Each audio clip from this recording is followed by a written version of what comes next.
Nestled within Alabama's Bankhead National Forest, McBride's Cave lies concealed under thick woodlands and rough landscape. From above, the cave appears simple, merely a split in the earth that leads into darkness. Those who venture inside discover an amazing maze filled with stunning sights and dangerous paths.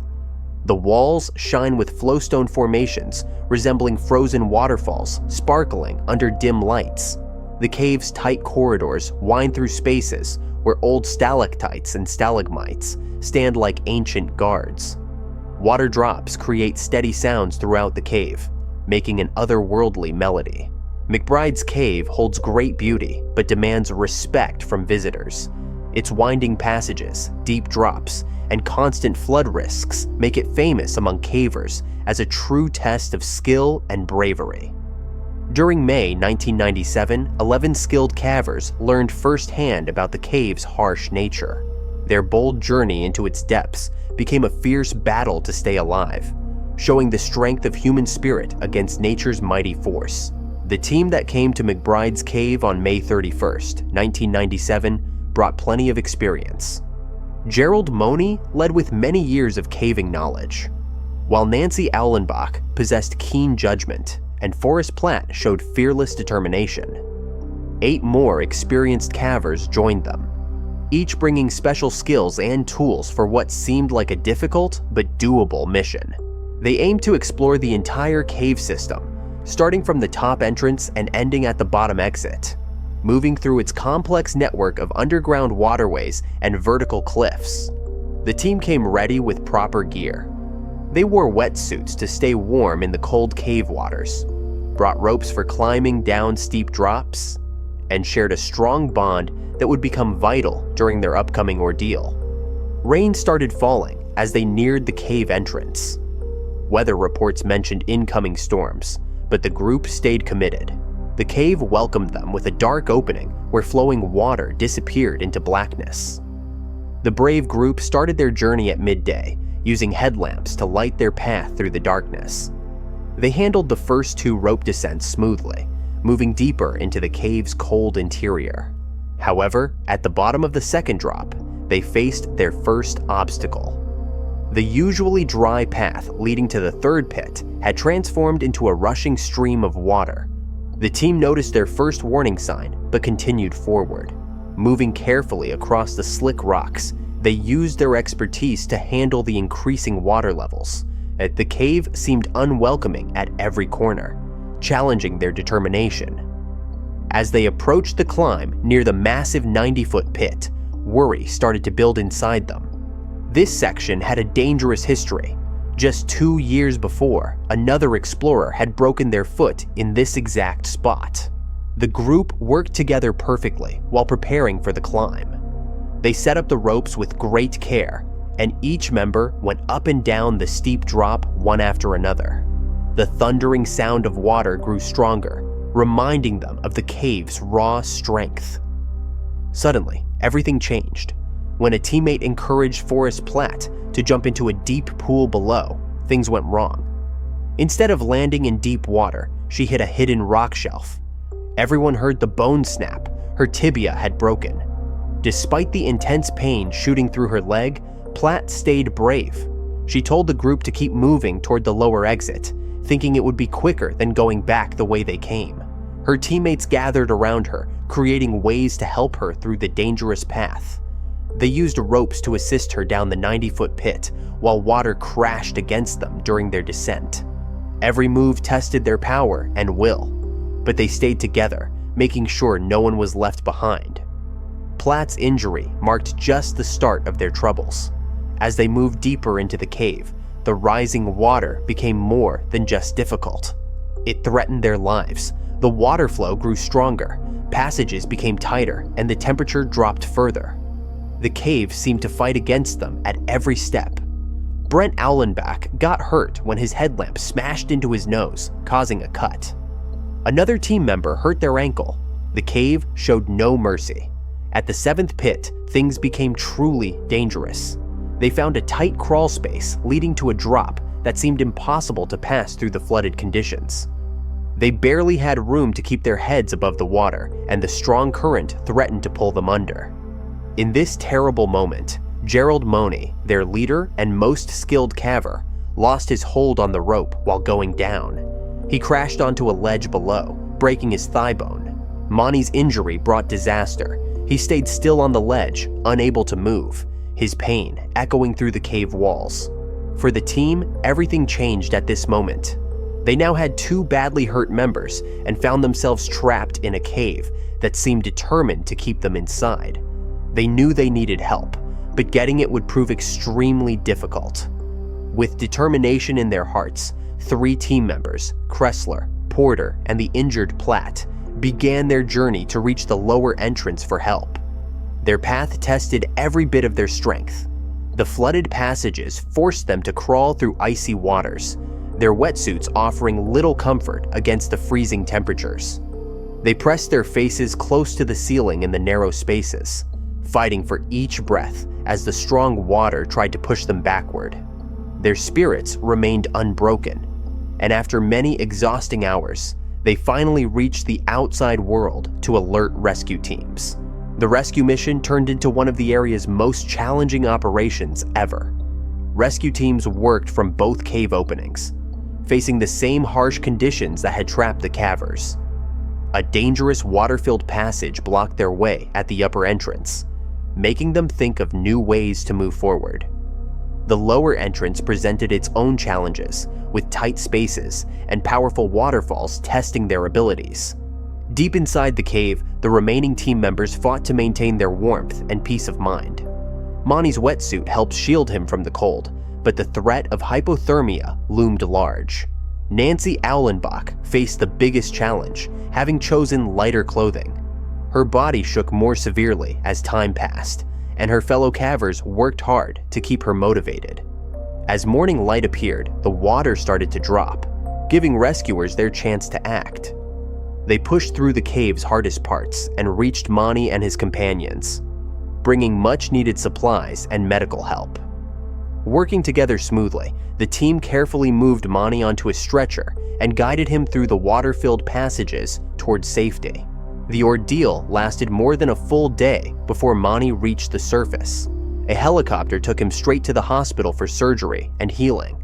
The entire rescue showed the amazing skills and courage of everyone involved, from the trapped group to the brave rescue teams who put their lives at risk.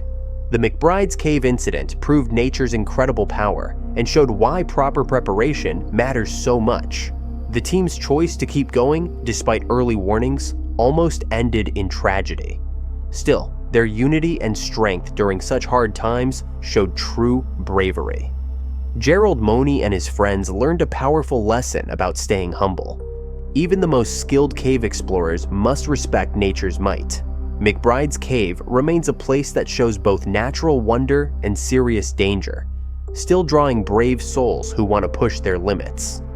For those familiar with its story, the cave commands deep respect, serving as a powerful reminder that adventure and survival often share a very thin boundary. Nature, in all its beauty and complexity, operates in intricate systems beyond full human comprehension. These systems, composed of countless variables, are impossible to predict with precision, even with advanced science. At times, this unpredictability results in tragic events that remind us of nature's immense power and our limited control. On July 27, 1999, the town of Interlaken, Switzerland, witnessed one such catastrophe. A canyoning trip meant to showcase the beauty of the Saxetten River ended in unimaginable tragedy, claiming 21 lives in what remains the worst canyoning disaster in recorded history. Interlaken, nestled in the Bernese Oberland region of Switzerland, is a jewel of natural beauty and cultural charm. Surrounded by the emerald waters of Lake Thun and Lake Brienz, with the towering peaks of the Eiger, Mensch, and Jungfrau as its backdrop, the town has long been a magnet for tourists. It combines stunning Germanic architecture with the serene vistas of the Swiss countryside, offering activities that cater to all kinds of adventurers. Among its attractions, Interlaken has become synonymous with extreme sports. Visitors flock to the town for paragliding, bungee jumping, skiing, and canyoning. For those seeking adventure, canyoning promises an unforgettable experience, one that blends nature's beauty with physical challenges. On July 27, 1999, 45 tourists arrived in Interlaken to embark on a canyoning trip through the Saxetten River Canyon, led by guides from Adventure World, a local company specializing in adventure tourism. The tourists, hailing from Australia, New Zealand, South Africa, Switzerland, and the UK, were divided into 4 groups, each accompanied by guides. The trip commenced at 4:30 p.m., with each group entering the canyon at staggered intervals to ensure a seamless experience. Spirits were high as participants marveled at the canyon's stunning formations, the result of thousands of years of erosion by the Saxetten River's powerful currents. The first group included Australian tourist Kelly Brajakovic, who had eagerly anticipated the trip. Guided by Karen Miller and Mike Abbott, Kelly's group navigated the twists and turns of the river. When they reached a section known as the Fridge, Kelly faced her first significant challenge. This portion of the canyon required participants to submerge themselves in freezing water and pull themselves across a boulder while keeping their heads above water. After several attempts, Kelly was catching her breath when a terrifying sound echoed through the canyon, the unmistakable roar of an approaching flood. Mike Abbott shouted, "Get out of the water!" as an avalanche of water, mud, rocks, and debris surged downriver. Flash floods are a known hazard in canyoning, particularly in mountainous regions like Interlaken, where sudden thunderstorms can release immense volumes of water into narrow river channels. On this day, localized thunderstorms upstream triggered a torrent that tore through the canyon with devastating force. The flood's arrival was catastrophic. The sheer volume of water, combined with debris such as logs and boulders, created a deadly avalanche that overwhelmed everything in its path. Guides and tourists scrambled to escape, climbing the canyon walls or clinging to rocks for safety. Karen Miller demonstrated extraordinary courage, repeatedly diving into the raging waters to rescue stranded tourists. She successfully saved several lives before the flood swept her away on her 4th attempt.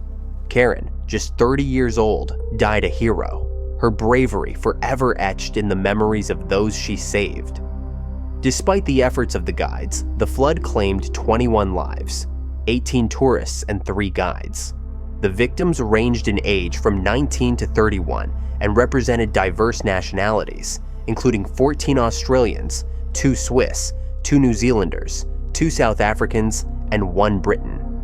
Survivors described the scene as chaotic and surreal, with the floodwaters carrying people and debris past them in an unstoppable torrent. In the immediate aftermath, authorities launched an extensive investigation into the disaster.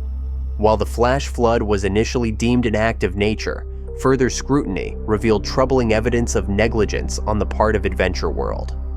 Founded in 1992 by Peter Boehmer and Stephen Frieden, Adventure World had quickly risen to prominence as a leader in extreme sports tourism.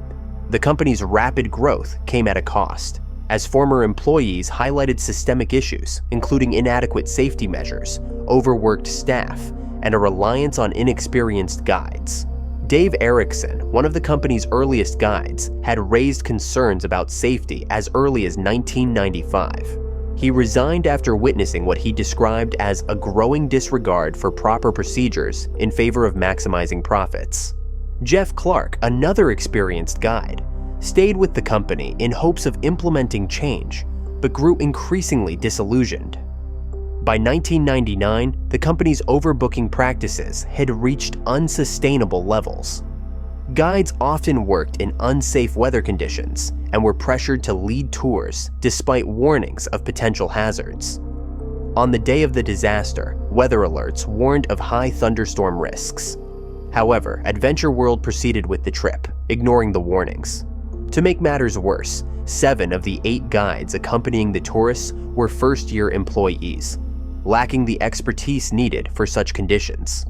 In 2001, several Adventure World staff members faced charges of manslaughter. While they were convicted, their sentences were suspended, and they were fined between 4,000 and 7,500 Swiss francs. Many felt that the penalties failed to reflect the gravity of the company's negligence. The Saxeton River canyoning operations were permanently shut down, and Adventure World's reputation was irreparably damaged. The tragedy became a cautionary tale, prompting tighter regulations and oversight in the adventure tourism industry. The Interlaken disaster stands as a grim reminder of nature's unpredictability and the devastating consequences of human negligence. While adventure tourism offers unparalleled opportunities to explore and connect with the natural world, it must be governed by strict safety standards and ethical practices. For the 21 lives lost in the Saxeton River that day, their memory serves as a stark warning. Their story is not just one of tragedy, but also of heroism, as individuals like Karen Miller demonstrated extraordinary courage in the face of overwhelming danger.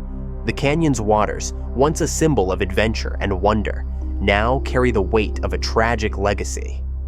The lessons learned from this disaster continue to resonate, ensuring that future adventurers can explore the wonders of nature with greater awareness and respect for its power.